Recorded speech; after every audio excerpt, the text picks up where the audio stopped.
My Udambari journey was quite different in the fact that it was more of a learning, more of a spiritual learning for me. So I was pretty good in studies. I used to come first in class all the time. I used to do really good in interviews, and even job, I used to get superstar promotions.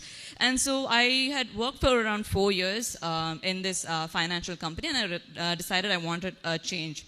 So I wanted to do either an MBA or a job, a different job.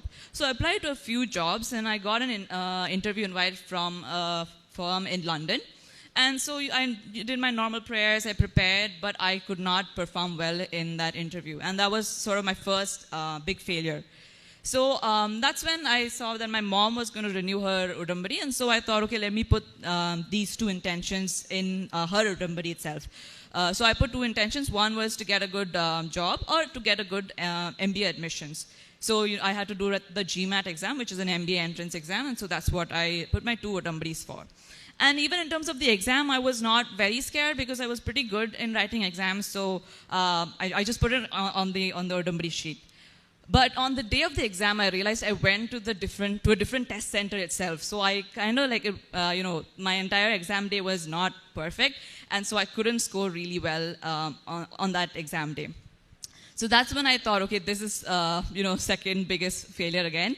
So I thought, let me take my own Udambari and let me do it really well, to the letter. So I came here, I took my Udambari, I decided to do everything. I visited the sick, I distributed the papers, I used to read the Bible for 30 minutes. And so now I was very strong. I was just like, okay, fine, I'm doing this really well. Things are going to go really great now. So I decided to register for the exam, the GMAT exam again. And I wrote it once more. And this time I was like, okay, I'm for sure getting full because I've done, my Udambari and stuff really well. But I got almost the same score I got last time.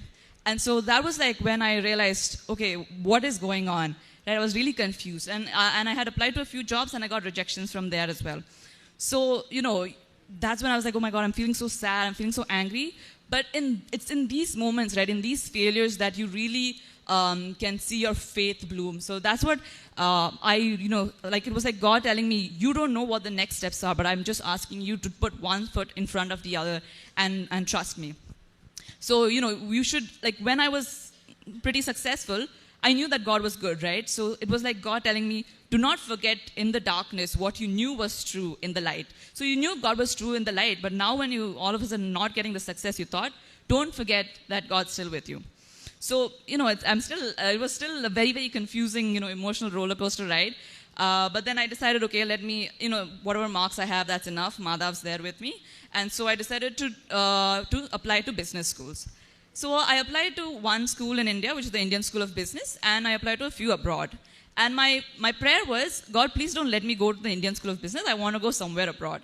So I continued my prayers. I was doing all of the Udambari stuff as well. And I used to just get rejections from every other school but the Indian School of Business. So that's when, it really struck me about how much you need to trust God, right? Because there are in times of darkness is when your faith blooms, when you realize, okay, God's ways is not your ways. All of this while I was saying, God, you know what, can you help me do this? Can you help me do that? But that's not, you're not God, right? God is God. And even the way I used to think of Madhav, right? I used to think, oh, if I do all of these things, I would get these blessings in return. So it was almost like an ATM machine transaction.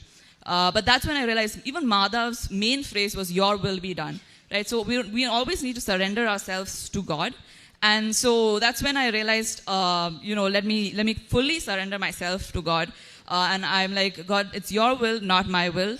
And so I decided, okay, even if I'm not feeling happy about all of these things, I used to think everyone else is, when I listen to this testimonies and stuff, I used to be like, everyone has so many miracles during Udambari, but it looks like during my Udambari period, I'm just getting rejections and failures.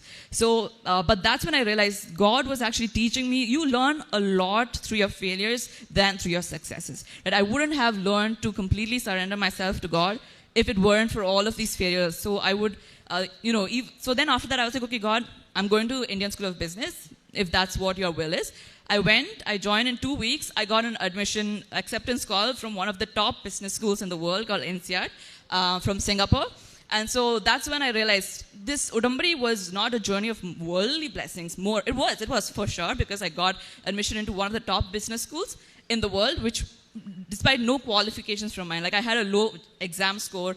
I did not, I didn't have a lot of work experience and stuff, but still I got it. But what was more important and what was more exciting about this Udambari journey was just how much spiritual knowledge and like how, you change the perspective of how you see God, right?